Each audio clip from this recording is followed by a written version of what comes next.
எனக்கு மெட்ராஸ்ல இருந்து பிளேன் கிடைக்காம ட்ரெயின்ல வந்துட்டாங்கன்னா ரயில்வே ஸ்டேஷனுக்கு ஒரு வண்டி அனுப்ப சொல்லுங்க. என்றா கோயம்புத்தூர்ல தான் இறங்குவான்னு என்ன நிச்சயா? திருப்பூர்ல இறங்குனா? டேய் என்ன ஈரோட்ல இறங்குனா? டேய்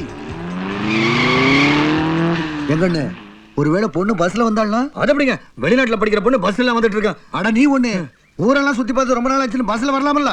கோயம்புத்தூர் பஸ் ஸ்டாண்டுக்கு ஒண்ணு.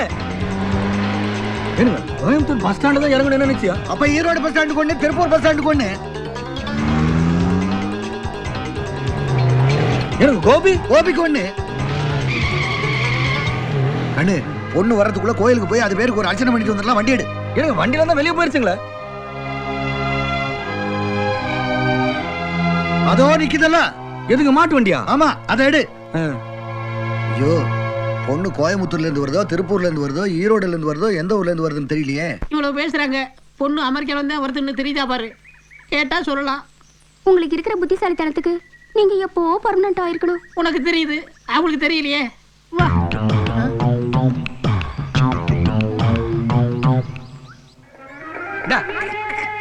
என்னதான் லட்ச லட்சமா கொடுத்து பெரிய பெரிய காருங்க வாங்கினாலும் லட்சுக்குன்னு இந்த வண்டியில போற சுகம் எதுலயும் வராதுரா கண்ணு.